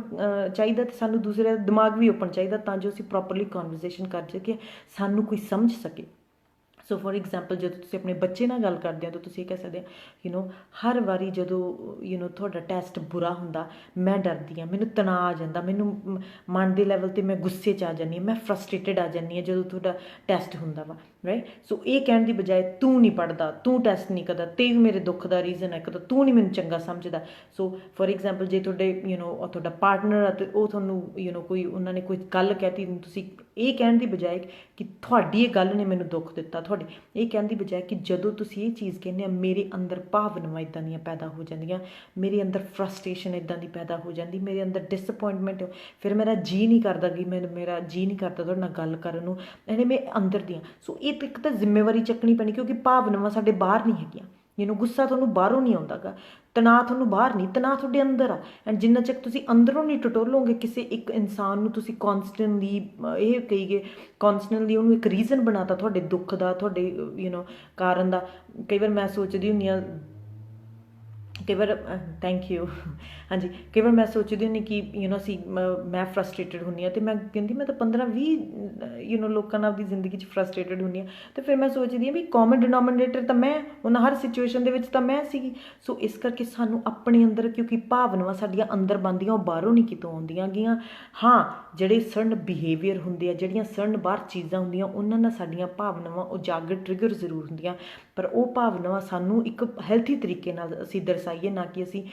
ਕਿਸੇ ਨਾਲ ਅਟੈਕ ਤਰੀਕੇ ਨਾਲ। ਕਿਉਂਕਿ ਜਦੋਂ ਤੁਸੀਂ ਬਲੇਮ ਕਰੋਗੇ ਦੂਸਰੇ ਇਨਸਾਨ ਦਾ, ਜਿਵੇਂ ਮੈਂ ਕਿਹਾ, ਦਿਲ ਅਤੇ ਦਿਮਾਗ ਦੋਨੇ ਹੀ ਬੰਦ ਹੋ ਜਾਂਦੇ ਆ। ਪਰ ਜਦੋਂ ਤੁਸੀਂ ਇੱਕ ਆਪਦੇ 'ਤੇ ਲੈ ਕੇ ਇੱਕ ਜ਼ਿੰਮੇਵਾਰੀ ਚੱਕੋਗੇ ਕਿ ਜਿਹੜੀਆਂ ਭਾਵਨਾਵਾਂ ਨਾ, ਇਹ ਮੇਰੇ ਅੰਦਰ ਹੋ ਰਹੀਆਂ ਵਾ, ਤੁਸੀਂ ਇਹ ਬਿਹੇਵੀਅਰ ਕੀਤਾ, ਉਸ ਬਿਹੇਵੀਅਰ ਨੇ ਮੇਰੇ ਅੰਦਰ ਇਹ ਜਿਹੀਆਂ ਭਾਵਨਾਵਾਂ ਉਜਾਗਰ ਕਰਤੀਆਂ। ਸੋ ਇਹਦੇ ਨਾਲ ਤੁਸੀਂ ਕਿਸੇ ਇਨਸਾਨ ਨੂੰ ਨਹੀਂ ਬਲੇਮ ਕੀਤਾ, ਤੁਸੀਂ ਉਸ ਇਨਸਾਨ ਨੂੰ ਅਟੈਕ ਨਹੀਂ ਕੀਤਾ, ਤੁਸੀਂ ਸਿਰਫ ਆਪਦੀ ਕੰਡੀਸ਼ਨ, ਤੁਸੀਂ ਆਪਦੀ ਭਾਵਨਾਵਾਂ ਦੀ, ਆਪਦੀ ਮਾਨਸਿਕ ਕੰਡੀਸ਼ਨ ਦੱਸੀ ਆ, ਐਂਡ ਦੂਸਰਾ ਇਨਸਾਨ ਰਿਸੈਪਟਿਵ ਹੋਊਗਾ। ਹਾਂ ਜੀ, ਹਾਂ। ਸੋ ਜਦੋਂ ਅਸੀਂ ਆਪਣੇ ਸ਼ਬਦ ਬਦਲ ਲੈਂਦੇ ਹਾਂ, ਇਹ ਸਾਰੀ ਜਿਹੜੀ ਸਾਈਕੋਲੋਜੀ ਹੈ ਨਾ, ਇਹ ਸਾਰੀ ਸ਼ਬਦਾਂ ਦਾ ਇੱਕ ਖੇਲ ਆ। ਇਹ ਸਾਰਾ ਸ਼ਬਦ ਜਦੋਂ ਤੁਸੀਂ ਸਹੀ ਦੀ ਗਲਤ ਦੀ ਥਾਂ ਸਹੀ ਸ਼ਬਦ ਲਾਉਣ ਲੱਗ ਜਾਂਦੇ ਹੋ, ਐਂਡ ਪ੍ਰੋਬਲਮ, ਗੱਲ ਤਾਂ ਸਿਰਫ ਇੱਕ ਆਈ ਅਤੇ ਯੂ ਦੀ ਹੈ, ਰਾਈਟ। ਜਦੋਂ ਤੁਸੀਂ ਲੜਨਾ ਵਾ ਉਦੋਂ ਤੁਸੀਂ ਯੂ ਵਰਤ ਲਓ, ਇਹ ਯੂ ਤੁਹਾਡੀ ਲੜਾਈ ਪਾ ਦੂਗਾ। ਪਰ ਜਦੋਂ ਤੁਸੀਂ ਆਈ ਵਰਤ ਲਿਆ ਵੀ ਮੈਂ ਇਹਨਾਂ ਭਾਵਨਾਵਾਂ ਦੇ ਮੈਂ ਜ਼ਿੰਮੇਵਾਰੀ ਚੱਕਦਾ, ਇਹ ਮੇਰੇ ਅੰਦਰ ਹੋ ਰਹੀਆਂ ਵਾ। ਪਰ ਜਦੋਂ ਹਰ ਵਾਰੀ ਕੋਈ ਵੀ ਚੀਜ਼, ਜਦੋਂ ਹਰ ਵਾਰੀ ਮੈਂ ਟ੍ਰਿਪ ਦੀ ਗੱਲ ਕਰਦੇ ਹਾਂ, ਜਾਂ ਆਪਾਂ ਕਿਤੇ ਜਾਣ ਦੀ ਗੱਲ ਕਰਦੇ ਹਾਂ, ਐਂਡ ਤੁਸੀਂ ਉਹਨੂੰ ਰਿਸਪੌਂਡ ਨਹੀਂ ਕਰਦੇ, ਜਾਂ ਤੁਸੀਂ ਜਾਣਾ ਨਹੀਂ ਚਾਹੁੰਦੇ, ਕਿ ਕਈ ਵਾਰ ਇੱਦਾਂ ਦੀਆਂ ਵੀ, ਜਿਹੜੇ ਮੈਂ ਕਪਲ ਕਾਉਂਸਲਿੰਗ ਕਰਦੀ, ਬਹੁਤ ਚੀਜ਼ਾਂ 'ਚ ਕਈ ਵਾਰ ਮਦਰ ਇਨ ਲਾ ਨਾਲ ਕਈ ਰਿਸ਼ਤੇ ਨੂੰਹ ਸੱਸ ਦੇ ਵਿੱਚ ਇਕੱਠੇ ਰਹਿ ਰਹੇ ਹੁੰਦੇ, ਅਤੇ ਉਹਨਾਂ ਨੂੰ ਬੜੇ ਪ੍ਰੋਬਲਮ ਆਉਂਦੀ ਆ। ਸੋ ਕਈ ਵਾਰ ਜਿਹੜਾ ਹਸਬੈਂਡ ਉਹ ਆਪਦੀ ਮਦਰ ਨੂੰ ਸਪੋਰਟ ਕਰਦਾ ਵਾ, ਐਂਡ ਵਾਈਫ ਨੂੰ ਲੱਗਦਾ ਕਿ ਮੈਂ ਇਹਦੀ ਜ਼ਿੰਦਗੀ ਦੇ ਵਿੱਚ ਮੇਰਾ ਤਾਂ ਹੁਣ ਕੋਈ ਰੋਲ ਨਹੀਂ। ਸੋ ਇੰਸਟੈਡ ਇਹ ਕਹਿਣ ਦੀ ਬਜਾਏ ਕਿ ਤੁਸੀਂ ਨਹੀਂ ਮੈਨੂੰ ਚੰਗਾ ਸਮਝਦੇ, ਤੁਸੀਂ ਹਮੇਸ਼ਾ ਹੀ ਆਪਦੀ ਮਦਰ ਦੀ ਸਾਈਡ ਲੈਂਦੇ ਆ, ਤੁਸੀਂ ਕਦੇ ਨਹੀਂ ਮੇਰੀ ਸਾਈਡ ਲਈ, ਤੁਸੀਂ ਕਦੇ ਨਹੀਂ ਮੈਨੂੰ ਸਪੋਰਟ ਕੀਤਾ, ਉਹਦੀ ਬਜਾਏ ਅਸੀਂ ਇਹ ਜੇ ਇੱਕ ਪਾਰਟਨਰ ਇਹ ਚੀਜ਼ ਨੂੰ ਵਰਤੇ ਕਿ ਜਦੋਂ ਤੁਸੀਂ ਆਪਣੇ ਮਦਰ ਦਾ ਸਪੋਰਟ ਕਰਦੇ ਨਾ, ਮੈਂ ਆਪਦੇ ਅੰਦਰ ਇਕੱਲਾਪਣ ਮਹਿਸੂਸ ਕਰਦੀ ਹਾਂ, ਮੈਂ ਮਹਿਸੂਸ ਕਰਦੀ ਹਾਂ ਕਿ ਮੈਂ ਇਕੱਲੀ ਰਹਿ ਗਈ, ਹੁਣ ਮੈਨੂੰ ਕੋਈ ਨਹੀਂ ਮੇਰੀ ਦੇਖਭਾਲ ਕਰਨ ਵਾਲਾ। ਐਂਡ ਤੁਸੀਂ ਦੇਖਿਓ ਕਿ ਦੂਸਰਾ ਇਨਸਾਨ ਹੋ ਸਕਦਾ ਰਿਸੈਪਟਿਵ ਹੋ ਕੇ, ਅਤੇ ਉਹਨੂੰ ਤੁਹਾਡੇ ਇਕੱਲੇਪਣ ਦਾ ਉਹਨੂੰ ਉਹ ਜਾਗਰੂਕ ਹੋਵੇ ਕਿ ਤਾਂ ਇਕੱਲਾ, ਐਂਡ ਮੈਂ ਟੁੱਟਿਆ ਹੋਇਆ ਮਹਿਸੂਸ ਕਰਦੀ, ਉਸ ਟਾਈਮ ਮੈਂ ਡਿਸਕਨੈਕਟਡ ਮਹਿਸੂਸ ਕਰਦੀ ਹਾਂ। ਐਂਡ ਤੁਸੀਂ ਦੇਖੋ ਕਿ ਕਨਵਰਜ਼ੇਸ਼ਨ ਹੀ ਬਦਲ ਗਈ, ਮਾਹੌਲ ਹੀ ਬਦਲ ਗਿਆ ਸਿਚੁਏਸ਼ਨ ਦਾ, ਜਿਹੜੀ ਐਨਰਜੀ ਬਦਲ ਗਈ, ਕਿਤੇ ਤਾਂ ਬਲੇਮ 'ਤੇ ਜਾਣੀ ਸੀ, ਹੁਣ ਉਹ ਇੱਕ ਭਾਵੁਕ ਤੌਰ 'ਤੇ ਕਮਿਊਨੀਕੇਟ ਕਰ ਰਿਹਾ, ਐਂਡ ਇਹਦੇ ਨਾਲ ਉਹ ਹਸਬੈਂਡ ਵਾਈਫ ਨੇੜੇ ਆਉਣਗੇ, ਦੂਰ ਨਹੀਂ ਜਾਣਗੇ, ਬਿਕਾਜ਼ ਵਾਈਫ ਨੇ ਬਲੇਮ ਨਹੀਂ ਕੀਤਾ। ਐਂਡ ਦੂਸਰੇ ਐਂਡ 'ਤੇ ਫੋਰ ਐਗਜ਼ਾਮਪਲ ਜੇ ਇੱਕ ਹਸਬੈਂਡ ਆਪਦੀ ਵਾਈਫ ਨੂੰ ਜੇ ਉਹ ਯੂ ਸਟੇਟਮੈਂਟ ਵਰਤੇ, ਜੇ ਲੜਾਈ ਦੀ ਸਟੇਟਮੈਂਟ ਵਰਤੇ, ਉਹ ਹਮੇਸ਼ਾ ਉਹ ਕਹੂਗਾ ਤੁਸੀਂ ਹਮੇਸ਼ਾ ਮੇਰੀ ਮੰਮੀ ਨਾਲ ਲੜਦੇ ਰਿਹਾ ਕਰੋ, ਤੁਸੀਂ ਹਮੇਸ਼ਾ ਹੀ, ਮੈਂ ਵੇਖਿਆ ਵਾ ਮੇਰੀ ਮੰਮੀ ਨਾਲ ਲੜਦੇ, ਹਮੇਸ਼ਾ ਮੈਂ ਇਸ ਰਿਸ਼ਤਿਆਂ ਦੇ ਵਿੱਚ ਫਸਿਆ ਮੈਂ ਮਹਿਸੂਸ ਕਰਦਾ ਨਾ ਮੈਂ ਉਹਦਾ ਸਾਥ ਦੇ ਸਕਦਾ, ਨਾ ਮੈਂ ਤੁਹਾਡਾ ਸਾਥ ਦੇ ਸਕਦਾ, ਮੈਨੂੰ ਪਤਾ ਨਹੀਂ ਮੈਂ ਕਿੱਧਰ ਜਾਵਾਂ, ਹਮੇਸ਼ਾ ਤੇਰੇ ਕਰਕੇ ਪ੍ਰੋਬਲਮਾਂ ਪੈਂਦੀਆਂ ਵਾ, ਜੇ ਤੂੰ ਚੁੱਪ ਰਹਿ ਜਾਵੇਂ, ਰਾਈਟ। ਇੱਦਾਂ ਦੀਆਂ ਕਨਵਰਜ਼ੇਸ਼ਨਸ ਹੁੰਦੀਆਂ ਵਾ ਸਾਡੇ ਘਰ। ਪਰ ਜੇ ਉਹ ਹਸਬੈਂਡ ਆਪਦੀ ਵਾਈਫ ਨੂੰ ਇਹ ਚੀਜ਼, ਐਂਡ ਇਹ ਭਾਵਨਾਵਾਂ ਸਟਰੋਂਗ ਆ, ਐਂਡ ਇਹ ਦੱਸਣੀ ਬੜੀ ਜ਼ਰੂਰੀ ਹੈ ਪਾਰਟਨਰਸ਼ਿਪ ਦੇ ਵਿੱਚ, ਇਹ ਭਾਵਨਾਵਾਂ ਐਕਸਪ੍ਰੈਸ ਕਰਨੀ ਬੜੀ ਜ਼ਰੂਰੀ ਹੈ ਇੱਕ ਹਸਬੈਂਡ ਵਾਸਤੇ। ਸੋ ਫੋਰ ਐਗਜ਼ਾਮਪਲ ਜੇ ਇੱਕ ਹਸਬੈਂਡ ਆਪਦੀ ਵਾਈਫ ਨੂੰ ਇਹ ਕਵੇ ਕਿ ਜਦੋਂ ਤੁਹਾਡੇ ਅਤੇ ਮੇਰੀ ਮੋਮ ਦੇ ਵਿੱਚ, ਮੇਰੀ ਮਦਰ ਦੇ ਵਿੱਚ ਲੜਾਈ ਹੁੰਦੀ ਆ, ਮੈਂ ਫਸਿਆ ਹੋਇਆ ਮਹਿਸੂਸ ਕਰਦਾ, ਮੈਂ ਟਰੈਪਡ ਮਹਿਸੂਸ ਕਰਦਾ ਵਾਂ, ਮੈਂ ਮਹਿਸੂਸ ਕਰਦਾ ਵਾਂ ਕਿ ਨਾ ਮੈਂ ਇੱਧਰ ਜਾ ਸਕਦਾ, ਨਾ ਮੈਂ ਉੱਧਰ ਜਾ ਸਕਦਾ, ਮੈਂ ਕਨਫਿਊਜ਼ਡ ਹੋ ਜਾਂਦਾ ਵਾਂ, ਐਂਡ ਮੈਨੂੰ ਪਤਾ ਹੀ ਨਹੀਂ ਲੱਗਦਾ ਗਾ ਕਿ ਮੈਂ ਉਦੋਂ ਬਾਅਦ ਕੀ ਕਰਨਾ ਵਾ। ਸੋ ਸਮਝਦੇ ਹੋ ਤੁਸੀਂ, ਜੇ ਇੱਕ ਹਸਬੈਂਡ ਇਸ ਚੀਜ਼ ਨਾਲ, ਐਂਡ ਤੁਸੀਂ ਦੇਖੋ ਕਿ ਦੂਸਰੇ ਪਾਸੇ ਜਿਹੜੀ ਵਾਈਫ ਬੈਠੀ ਆ, ਹੁਣ ਉਹਦੇ 'ਤੇ ਅਟੈਕ ਨਹੀਂ ਕੀਤਾ ਤੁਸੀਂ, ਹੁਣ ਉਹਨੂੰ ਜ਼ਿੰਮੇਵਾਰ ਨਹੀਂ ਬਣਾਇਆ ਤੁਸੀਂ ਉਸ ਚੀਜ਼ ਦਾ, ਉਹਦਾ ਦਿਮਾਗ ਵੀ ਓਪਨ ਹੋਊਗਾ, ਉਹਦਾ ਦਿਲ ਵੀ ਓਪਨ ਹੋਊਗਾ। ਬਿਕਾਜ਼ ਜਦੋਂ ਅਸੀਂ ਲੋਕਾਂ ਨੂੰ ਬਲੇਮ ਨਹੀਂ ਨਾ ਕਰਦੇ ਗੇ, ਜਦੋਂ ਅਸੀਂ ਬਲੇਮ, ਆਪਦੀਆਂ ਭਾਵਨਾਵਾਂ ਦੱਸੋ। ਹਰ ਰਿਸ਼ਤੇ 'ਚ, ਜਿਹੜੇ ਰਿਸ਼ਤਿਆਂ 'ਚ ਅਸੀਂ ਰਹਿੰਦੇ ਉਹਦੇ ਵਿੱਚ ਕਈ ਵਾਰ ਸਾਨੂੰ ਰਿਸ਼ਤਿਆਂ 'ਚ ਦੁੱਖ ਵੀ ਲੱਗਦਾ, ਉਹਨਾਂ ਰਿਸ਼ਤਿਆਂ ਦੇ ਵਿੱਚ ਅਸੀਂ ਹਰਟ ਵੀ ਮਹਿਸੂਸ ਕਰਦੇ। ਜ਼ਰੂਰੀ ਆ ਤੁਸੀਂ ਆਪਣੇ ਰਿਸ਼ਤਿਆਂ ਦੇ ਵਿੱਚ, ਜੇ ਤੁਸੀਂ ਪਾਰਟਨਰਸ਼ਿਪ ਦੇ ਵਿੱਚੋਂ, ਨੋਰਮਲੀ ਜਿਹੜਾ ਕੀ ਹੁੰਦਾ ਆਪਣੇ ਰਿਸ਼ਤਿਆਂ 'ਚ ਆਪਾਂ ਨੂੰ ਦੁੱਖ ਲੱਗਦਾ, ਕਈ ਵਾਰ ਤੁਹਾਡਾ ਪਾਰਟਨਰ ਕੋਈ ਗੱਲ ਕਰਦਾ ਵਾ ਜਾਂ ਕੋਈ ਕੰਮ ਕਰਦਾ ਵਾ ਜਿਹਦੇ ਨਾਲ ਤੁਸੀਂ ਹਰਟ ਮਹਿਸੂਸ ਹੁੰਦੇ ਹੋ, ਐਂਡ ਇਹ ਬੜਾ ਜ਼ਰੂਰੀ ਹੈ ਕਿ ਤੁਸੀਂ, ਤੁਹਾਡੇ ਪਾਰਟਨਰ ਨੂੰ, ਤੁਹਾਡੇ ਬੱਚੇ ਨੂੰ ਪਤਾ ਹੋਵੇ ਕਿ ਕਿਹੜੀਆਂ ਚੀਜ਼ਾਂ ਤੁਹਾਡੇ ਅੰਦਰ, ਕਿਹੜੀਆਂ ਭਾਵਨਾਵਾਂ, ਪਰ ਇੱਕ ਬਲੇਮ ਦੇ ਤਰੀਕੇ ਨਾਲ ਨਹੀਂ, ਇੱਕ ਭਾਵਕ ਤਰੀਕੇ ਨਾਲ, ਕਿ ਜਦੋਂ ਤੁਸੀਂ ਇੱਦਾਂ ਚੀਜ਼ਾਂ ਕਹਿੰਦੇ ਹੋ ਜਾਂ ਜਦੋਂ ਤੁਸੀਂ ਇੱਦਾਂ ਚੀਜ਼ਾਂ ਕਰਦੇ ਹੋ, ਜਦੋਂ ਤੁਸੀਂ ਫੋਰ ਐਗਜ਼ਾਮਪਲ ਕੰਮ ਤੋਂ ਆਉਣੇ ਹੋ ਤਾਂ ਤੁਸੀਂ ਮੇਰੇ ਨਾਲ ਕਿਚਨ 'ਚ ਕੰਮ ਨਹੀਂ ਕਰਵਾਉਂਦੇ, ਐਂਡ ਤੁਸੀਂ ਫਿਰ ਕਹਿੰਦੇ ਕਿ ਆਪਾਂ ਡਿਨਰ ਰੈਡੀ ਹੋਵੇ, ਐਂਡ ਮੈਨੂੰ ਇਕੱਲੀ ਨੂੰ ਕਿਚਨ 'ਚ ਕੰਮ ਕਰਨਾ ਪੈਂਦਾ, ਮੈਂ ਉਦੋਂ ਇਕੱਲੀ ਮਹਿਸੂਸ ਕਰਦੀ ਅਤੇ ਮੈਂ ਥੱਕੀ ਹੋਈ ਮਹਿਸੂਸ ਕਰਦੀ ਹਾਂ, ਮੈਂ ਓਵਰਵੈਲਮ ਮਹਿਸੂਸ ਕਰਦੀ ਪਈ ਹਾਂ। ਤੁਸੀਂ ਦੇਖੋ, ਤੁਸੀਂ ਆਪਣੀ ਸਿਚੁਏਸ਼ਨ ਵੀ ਦੱਸੀ, ਤੁਸੀਂ ਆਪਣਾ ਭਾਵੁਕ ਐਕਸਪੀਰੀਅੰਸ ਵੀ ਦੱਸਿਆ, ਪਰ ਤੁਸੀਂ ਕਿਸੇ ਨੂੰ ਅਟੈਕ ਵੀ ਨਹੀਂ ਕੀਤਾ, ਤੁਸੀਂ ਕਿਸੇ ਨੂੰ ਬਲੇਮ ਵੀ ਨਹੀਂ ਕੀਤਾ ਗਾ। ਸੋ ਫੋਰ ਐਗਜ਼ਾਮਪਲ ਜੇ ਤੁਸੀਂ ਇਹ ਕਹਿ ਦੇਵੋ ਕਿ ਮੈਂ ਓਵਰਵੈਲਮ ਮਹਿਸੂਸ ਕਰਦੀ, ਮੈਂ ਕਰ ਰਹੀ ਹਾਂ ਪਰ ਮੇਰੇ ਤੋਂ ਹੋ ਨਹੀਂ ਰਿਹਾ ਗਾ, ਡਿਨਰ ਵੀ ਬਣਾਉਣਾ, ਘਰੋਂ ਕੰਮ ਵੀ ਕਰਕੇ ਆਉਣਾ ਗਾ, ਤੁਸੀਂ ਕਿਚਨ ਦੇ ਵਿੱਚ ਵੀ ਕਰਨਾ ਵਾ, ਫਿਰ ਮੇਰੇ ਕੋਲ ਕੋਈ ਮਦਦ ਨਹੀਂ ਹੁੰਦੀ, ਐਂਡ ਉਹਦੇ ਲਈ ਮੈਂ ਇਕੱਲੀ ਮਹਿਸੂਸ ਕਰਦੀ, ਮੈਂ ਸੋਚਦੀ ਕਿ ਪਤਾ ਨਹੀਂ ਮੈਨੂੰ ਕੋਈ ਮਦਦ ਮਿਲ ਵੀ ਨਹੀਂ ਸਕਦੀ ਗੀ, ਮੈਂ ਹੈਲਪਲੈਸ, ਮਜਬੂਰ ਮੈਂ ਮਹਿਸੂਸ ਕਰਦੀ ਹਾਂ। ਐਂਡ ਤੁਸੀਂ ਦੇਖੋ ਕਿ ਉਹ ਹਸਬੈਂਡ ਮੱਚ ਓਪਨ ਹੋਊਗਾ ਦੈਨ ਜੇ ਵਾਈਫ ਇਹ ਕਵੇ ਕਿ ਤੁਸੀਂ ਤਾਂ ਸਿਰਫ ਆ ਕੇ ਬੈਠ ਜਾਣਾ ਹੁੰਦਾ ਵਾ, ਤੁਸੀਂ ਤਾਂ ਹੋਰ ਕੋਈ ਕੰਮ ਨਹੀਂ ਕਰਨਾ ਹੁੰਦਾ ਗਾ, ਸਾਰਾ ਘਰ ਦਾ ਕੰਮ ਤਾਂ ਮੈਂ ਹੀ ਕਰਨਾ ਹੁੰਦਾ, ਤੁਸੀਂ ਤਾਂ ਕਿਸੇ ਚੀਜ਼ ਦੇ ਵਿੱਚ ਮੇਰੀ ਮਦਦ ਨਹੀਂ ਕਰਨੀ ਹੁੰਦੀ। ਇਹ ਹੁੰਦੀ ਬਲੇਮ, ਐਂਡ ਇਸ ਬਲੇਮ ਦੇ ਵਿੱਚ, ਐਂਡ ਤੁਸੀਂ ਆਪਾਂ ਸਾਰੀ ਜ਼ਿੰਦਗੀ ਦੇ ਵਿੱਚ ਆ ਜਿਹੜਾ ਬਲੇਮ ਆ ਵਰਤਦੇ ਹਾਂ, ਐਂਡ ਤੁਸੀਂ ਵੇਖਿਆ ਕਦੇ ਜ਼ਿੰਦਗੀ ਦੇ ਵਿੱਚ ਕਦੇ ਕੋਈ ਇਨਸਾਨ ਬਦਲਿਆ ਹੋਵੇ ਉਸ ਬਲੇਮ ਨਾਲ, ਹਾਲਾਂਕਿ ਸਾਡੀ ਪ੍ਰੋਬਲਮ ਵੱਧ ਜਾਂਦੀ ਬਿਕਾਜ਼ ਉਹ ਇਨਸਾਨ ਆਪਦਾ ਬਿਹੇਵੀਅਰ ਨਹੀਂ ਬਦਲਦਾ, ਰਾਈਟ। ਸੋ ਹਰ ਚੀਜ਼, ਐਂਡ ਰਾਈਟ ਨਾਓ ਮੇਰੇ ਕੋਲ ਕਈ ਵਾਰ ਇੰਨੇ ਕੁਐਸਚਨਸ ਆਉਂਦੇ ਆ ਲੋਕਾਂ ਦੇ, ਐਂਡ ਕਪਲ ਕਾਉਂਸਲਿੰਗ ਖਾਸ ਕਰਕੇ, ਕਿ ਜਿੱਥੇ ਲੋਕ ਘਰਾਂ ਦੇ ਵਿੱਚ ਤੜੇ ਹੋਏ ਨੇ, ਐਂਡ ਹਸਬੈਂਡ, ਅਸੀਂ ਆਪਦੇ ਪਾਰਟਨਰ ਨਾਲ ਸਭ ਤੋਂ ਵੱਧ ਟਾਈਮ ਸਪੈਂਡ ਕਰ ਰਹੇ ਹਾਂ, ਅਸੀਂ ਆਪਦੇ ਘਰ ਦੇ ਜਿਹੜੇ ਲੋਕਾਂ ਨਾਲ ਰਹਿੰਦੇ ਉਹਨਾਂ ਨਾਲ ਵੱਧ ਤੋਂ ਵੱਧ ਸਪੈਂਡ ਕਰ ਰਹੇ ਹਾਂ ਟਾਈਮ, ਬੱਚਿਆਂ ਨਾਲ ਵੱਧ ਕਰ ਰਹੇ ਹਾਂ, ਐਂਡ ਸਾਡੇ ਕੌਨਫਲਿਕਟ, ਇਹ ਸੁਭਾਵਿਕ ਜੀ ਗੱਲ ਆ ਕਿ ਸਾਡੇ 'ਚ ਕੌਨਫਲਿਕਟ ਜ਼ਿਆਦਾ ਹੋਣਗੇ। ਸੋ ਇਸ ਕਰਕੇ ਬੜਾ ਜ਼ਰੂਰੀ ਹੈ ਕਿ ਸਾਡੀ ਗੱਲਬਾਤ ਦਾ ਜ਼ਰੀਆ ਬਦਲੇ। ਜੀ ਹਾਂ, ਅਸੀਂ ਯੂ ਕਰਕੇ ਬਲੇਮ ਕਰਨਾ ਸਾਡੀ ਪ੍ਰੋਗਰਾਮਿੰਗ ਆ, ਇੱਥੇ ਪ੍ਰੋਗਰਾਮ ਬਣਿਆ ਹੋਇਆ ਔਲਰੇਡੀ, ਸਾਡੇ ਮਾਂ ਬਾਪ ਨੇ ਇੱਕ ਵਾਰੀ ਸਾਨੂੰ ਬਣਾਇਆ ਹੋਇਆ ਪ੍ਰੋਗਰਾਮ, ਕਲਚਰ ਨੇ ਬਣਾਇਆ ਹੋਇਆ, ਸੋਸਾਇਟੀ ਨੇ ਬਣਾਇਆ ਹੋਇਆ, ਰਾਈਟ। ਸੋ ਇਹ ਪ੍ਰੋਗਰਾਮ ਔਲਰੇਡੀ ਬਣਿਆ ਹੋਇਆ, ਇਹ ਕੁਦਰਤੀ ਸਾਡੇ ਮੂੰਹ 'ਚੋਂ ਨਿਕਲ ਜਾਂਦਾ, ਦੂਸਰੇ ਨੂੰ ਬਲੇਮ ਕਰਨ ਲੱਗ ਜਾਂਦੇ, ਅਸੀਂ ਸੋਚਦੇ ਵੀ ਨਹੀਂ ਗੇ, ਆਟੋਮੈਟਿਕ ਇਹ ਪੈਟਰਨ ਬਣੇ ਹੋਏ ਆ ਸਾਡੇ ਔਲਰੇਡੀ। ਸੋ ਅਸੀਂ ਉਸ ਚੀਜ਼ 'ਤੇ ਰੁਕਣਾ ਵਾ, ਐਂਡ ਆਪਦੇ ਸ਼ਬਦ ਬਦਲਣੇ ਆ, ਐਂਡ ਮੈਂ ਨਹੀਂ ਕਹਿੰਦੀ ਕਿ ਇਹ ਚੀਜ਼ ਇੱਕ ਦਿਨ ਦਾ ਕੰਮ ਆ, ਇਟ ਟੇਕਸ ਟਾਈਮ ਲੱਗੂਗਾ ਇਹਨਾਂ ਆਪਦੇ ਆਪ ਨੂੰ ਇਸ ਵਿਵਹਾਰ ਨੂੰ ਬਦਲ, ਕਿਉਂਕਿ ਆਦਤ ਬਣ ਜਾਂਦੀ ਨਾ, ਜਦੋਂ ਕੋਈ ਚੀਜ਼ ਆਦਤ ਬਣ ਜਾਂਦੀ ਫਿਰ ਉਹ ਆਟੋਮੈਟਿਕ ਬਣ ਜਾਂਦੀ, ਫਿਰ ਉਹਦੇ ਬਾਰੇ ਤੁਹਾਨੂੰ ਸੋਚਣਾ ਨਹੀਂ ਪੈਂਦਾ। ਐਂਡ ਇਸੇ ਕਰਕੇ ਤਾਂ ਕਿੰਨੇ ਕਿੰਨੇ ਹਸਬੈਂਡ ਆ ਜਿਹੜੇ ਰਿਸ਼ਤਿਆਂ ਦੇ ਵਿੱਚ ਸਟਕ ਮਹਿਸੂਸ ਕਰਦੇ, ਆਪਦੀ ਵਾਈਫ ਅਤੇ ਆਪਦੀ ਮਦਰ ਦੇ ਵਿੱਚ ਸਟਕ ਮਹਿਸੂਸ ਕਰਦੇ ਆ, ਬਿਕਾਜ਼ ਉਹ ਹੁਣ ਕਈ ਵਾਰ ਉਹਨਾਂ ਦਾ ਹੀ ਕੋਪਿੰਗ ਮੈਕੈਨਿਜ਼ਮ ਬਣ ਜਾਂਦਾ ਵੀ ਚੁੱਪ ਹੀ ਰਹੋ, ਬਸ ਬੋਲਣਾ ਹੀ ਨਹੀਂਗਾ, ਆਪਦੀਆਂ ਭਾਵਨਾਵਾਂ ਅੰਦਰ, ਐਂਡ ਉਹ ਵੀ ਬੜਾ ਡੇਂਜਰਸ ਕੋਪਿੰਗ ਮੈਕੈਨਿਜ਼ਮ ਆ, ਬਿਕਾਜ਼ ਜਦੋਂ ਤੁਸੀਂ ਅੰਦਰ ਆਪਦੀਆਂ ਭਾਵਨਾਵਾਂ ਕਰੀ ਜਾਂਦੇ ਆ, ਤੁਹਾਡੇ ਰਿਸ਼ਤਿਆਂ ਦੇ ਅਤੇ ਤੁਹਾਡੇ ਘਰ ਦਾ ਮਾਹੌਲ ਬੜਾ ਜ਼ਹਿਰ ਵਰਗਾ ਬਣ ਜਾਂਦਾ ਗਾ, ਕਿਉਂਕਿ ਹਰ ਬੰਦਾ ਇੱਕ ਗਲਤ ਗੰਦੀਆਂ ਭਾਵਨਾਵਾਂ, ਅਨਕੰਫਰਟੇਬਲ ਭਾਵਨਾਵਾਂ ਦੇ ਵਿੱਚ ਰਹਿ ਕੇ ਬੈਠਾ, ਐਂਡ ਕੋਈ ਕਿਸੇ ਨਾਲ ਆਪਦੇ ਭਾਵਨਾਵਾਂ ਦੇ ਲੈਵਲ 'ਤੇ ਗੱਲ ਨਹੀਂ ਕਰ ਰਿਹਾ, ਕਿਉਂਕਿ ਉਹਨਾਂ ਨੂੰ ਪਤਾ ਗੱਲ ਕਰਕੇ ਕੀ ਫਾਇਦਾ, ਇਹਨਾਂ ਨੇ ਤਾਂ ਮੈਨੂੰ ਦੁਬਾਰਾ ਅਟੈਕ ਕਰਨਾ, ਬਿਕਾਜ਼ ਅਸੀਂ ਇੱਕ ਵਾਰ ਜ਼ੋਨ ਦੇ ਵਿੱਚ ਚਲੇ ਜਾਂਦੇ ਹਾਂ। ਆਪਣੀ ਜਿਹੜੀ ਲੜਾਈ ਹੈ ਨਾ, ਜਿਹੜੀਆਂ ਆਪਾਂ ਲੜਾਈਆਂ ਕਰਦੇ, ਆਪਾਂ ਕੋਈ ਦੇਸ਼ਾਂ ਦੂਸ਼ਾਂ ਦੀਆਂ ਲੜਾਈਆਂ ਨਹੀਂ ਕਰਦੇ ਕਿ ਕਿਹੜੀ ਦੇਸ਼ ਦੇ ਵਿੱਚ ਜ਼ਿਆਦਾ ਆਰਮੀ ਹੋਣੀ ਚਾਹੀਦੀ ਆ, ਕਿ ਆਪਣੀਆਂ ਤਾਂ ਨੋਰਮਲ ਇੱਕ ਬੱਚਿਆਂ ਵਾਲੀਆਂ ਲੜਾਈਆਂ ਵਾ।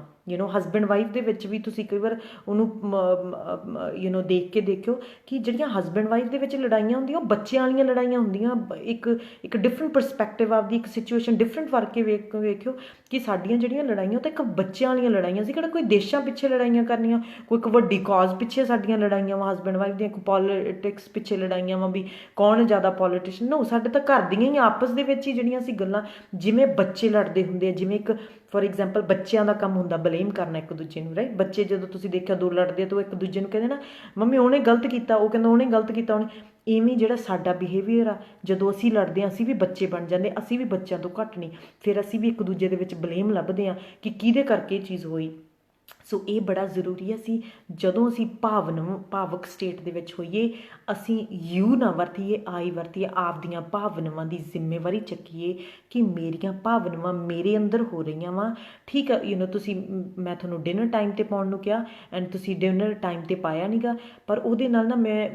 ਮੈਨੂੰ ਭੁੱਖ ਲੱਗੀ ਵੀ ਸੀ ਅਤੇ ਮੈਨੂੰ ਗੁੱਸਾ ਚੜ੍ਹ ਗਿਆ, ਮੇਰੇ 'ਚ ਫਰਸਟ੍ਰੇਸ਼ਨ ਆ ਗਈ, ਮੈਨੂੰ ਗੁੱਸਾ ਆ ਗਿਆ। ਸੋ ਇਹ ਚੀਜ਼ਾਂ, ਇਹ ਵਾਈਫ 'ਤੇ ਨਹੀਂ ਕਰ ਰਿਹਾ ਕਿ ਤੇਰੇ ਕਰਕੇ ਮੈਨੂੰ ਗੁੱਸਾ ਚੜ੍ਹ ਗਿਆ, ਤੇਰੇ ਕਰਕੇ ਮੈਨੂੰ ਫਰਸਟ੍ਰੇਸ਼ਨ ਆ ਗਈ, ਤੇਰੇ ਕਰਕੇ ਮੈਨੂੰ ਡਿਸਅਪੁਆਇੰਟਮੈਂਟ ਆ ਗਈ, ਤੇਰੇ ਕਰਕੇ ਮੇਰੀ ਫੋਨ ਕਾਲ ਮਿਸ ਹੋ ਗਈ, ਤੇਰੇ ਕਰਕੇ ਮੇਰਾ ਕੰਮ ਮਿਸ ਹੋ ਗਿਆ, ਤੇਰੇ ਕਰਕੇ ਮੇਰਾ ਕਲਾਇੰਟ ਮਿਸ ਹੋ ਗਿਆ, ਰਾਈਟ। ਸੋ ਜਦੋਂ ਅਸੀਂ ਇਹ ਚੀਜ਼ ਕਰਨ ਲੱਗ ਜਾਂਦੇ ਹਾਂ, ਤੇਰੇ ਤੇਰੇ ਤੇਰੇ, ਉਦੋਂ ਸਾਡੇ ਰਿਸ਼ਤੇ ਅਟੈਕ 'ਚ ਆ ਜਾਣ, ਕਿਉਂਕਿ ਜਿਹਦੇ 'ਤੇ ਤੁਸੀਂ ਅਟੈਕ ਕੀਤਾ ਉਹਨੇ ਵੀ ਫਿਰ ਵਾਰ ਤੁਹਾਡੇ 'ਤੇ ਕਰਨਾ, ਉਹਨੇ ਵੀ ਇੱਕ ਅਟੈਕ ਤੁਹਾਡੇ ਵੱਲ ਬੰਬ ਸਿੱਟਣਾ ਵਾ, ਸੋ ਉਹਨੇ ਵੀ ਤੂੰ ਤੜਾਕ ਵਾਲਾ ਬੰਬ ਸਿੱਟਣਾ। ਸੋ ਇਹ ਕਹਿਣਾ ਕਿ ਜਦੋਂ ਤੁਸੀਂ ਇਹ ਵਿਵਹਾਰ ਕਰਦੇ ਹੋ, ਉਹਦੇ ਮੇਰੇ ਅੰਦਰ ਆਹ ਵਾਲੀਆਂ ਭਾਵਨਾਵਾਂ ਪੈਦਾ ਹੋ ਜਾਂਦੀਆਂ। ਆਪਦੇ ਬੱਚੇ ਨੂੰ ਵੀ ਕਹੋ, ਕਿਉਂਕਿ ਸਾਡੇ ਬੱਚੇ ਵੀ ਸਾਡੇ ਤੋਂ ਸਿੱਖਣਗੇ ਕਿ ਜਦੋਂ ਸਾਡੀਆਂ ਭਾਵਨਾਵਾਂ ਪੈਦਾ ਹੁੰਦੀਆਂ, ਉਹ ਵੀ ਆਪਦੀਆਂ ਭਾਵਨਾਵਾਂ ਨੂੰ ਦੱਸਣ ਲੱਗਣਗੇ। ਫਿਰ ਜਦੋਂ ਉਹ ਪਾਰਟਨਰਸ਼ਿਪ ਦੇ ਵਿੱਚ ਹੋਣਗੇ, ਉਹਨਾਂ ਨੂੰ ਵੀ ਆਪਦੀਆਂ ਭਾਵਨਾਵਾਂ ਚੱਜ ਤਰੀਕੇ ਨਾਲ ਦੱਸਣੀਆਂ ਹੋਣਗੀਆਂ। ਸੋ ਫੋਰ ਐਗਜ਼ਾਮਪਲ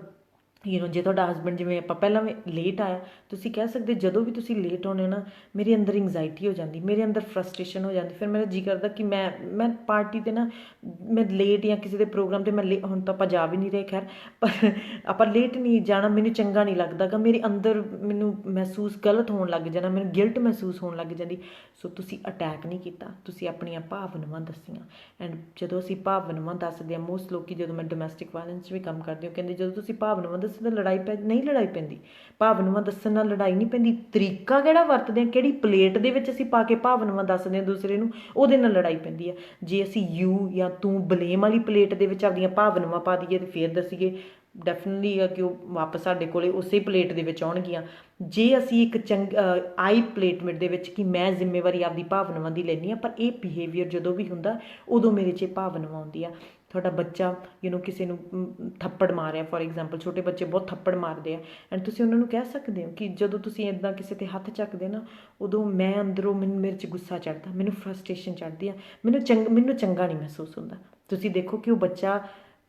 ਇਹ ਜਿਹੇ ਇਨਵਾਇਰਮੈਂਟ ਦੇ ਵਿੱਚ ਬੱਚਾ ਪਲੇ ਤਾਂ ਕਿੰਨਾ ਇੱਕ ਵਧੀਆ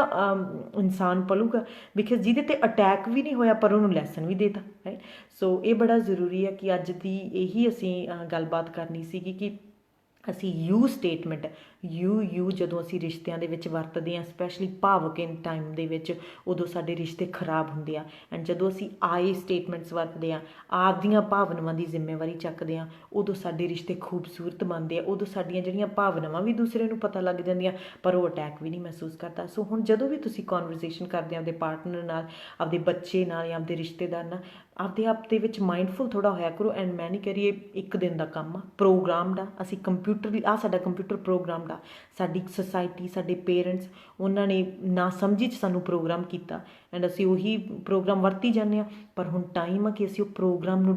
ਅਪਡੇਟ ਕਰੀਏ, ਉਹ ਪ੍ਰੋਗਰਾਮ ਡਿਲੀਟ ਕਰਕੇ ਇੱਕ ਨਵਾਂ ਪ੍ਰੋਗਰਾਮ ਪਾਈਏ, ਐਂਡ ਇਹ ਟਾਈਮ ਲੱਗੂਗਾ। ਸੋ ਜੇ ਤੁਸੀਂ ਦਿਨ ਦੇ ਵਿੱਚ ਇੱਕ ਵਾਰੀ ਵੀ ਆਪਦੇ ਆਪ ਨੂੰ ਕੈਚ ਕਰ ਲਿਆ ਕਿ ਨਹੀਂ, ਮੈਂ ਆਪਦੇ ਪਾਰਟਨਰ ਨੂੰ ਬਲੇਮ ਕਰਨ ਲੱਗੀ ਸੀ, ਮੈਂ ਕਰਨ ਲੱਗਾ ਸੀ, ਮੈਂ ਹੁਣ ਬਲੇਮ ਦੇ ਵਿੱਚ ਚਲਿਆ ਜਾਣਾ ਸੀ, ਮੈਂ ਤੂੰ ਕਹਿਣਾ ਸੀ, ਉਹਨੂੰ ਬਲੇਮ ਕਰਨਾ ਸੀਗਾ, ਪਰ ਮੈਂ ਉਹਨੂੰ ਦੱਸ ਸਕਦਾ ਕਿ ਇਹ ਚੀਜ਼ ਮੈਨੂੰ ਬੋਦਰ ਕਰਦੀ ਆ, ਮੇਰੇ ਅੰਦਰ ਇਹ ਚੀਜ਼ ਮੈਨੂੰ ਬੋਦਰ ਕਰਦੀ ਆ, ਵਿਦਆਊਟ ਉਹਨੂੰ ਬਲੇਮ ਕੀਤੇ ਹੋਏ। ਐਂਡ ਤੁਸੀਂ ਦੇਖਿਓ ਕਿ ਇਹਨਾਂ ਚੀਜ਼ਾਂ ਨਾਲ ਰਿਸ਼ਤੇ ਬਹੁਤ ਇੰਪਰੂਵ ਹੋਣਗੇ ਜਦੋਂ ਤੁਸੀਂ ਬਲੇਮ ਘੱਟ ਕਰਨ ਲੱਗ ਜਾਂਦੇ ਆ ਐਂਡ ਪ੍ਰੋਪਰ ਤਰੀਕੇ ਨਾਲ ਆਪਦੀਆਂ ਭਾਵਨਾਵਾਂ ਦੱਸਣ ਲੱਗ ਜਾਂਦੇ ਆ। Thank you everyone.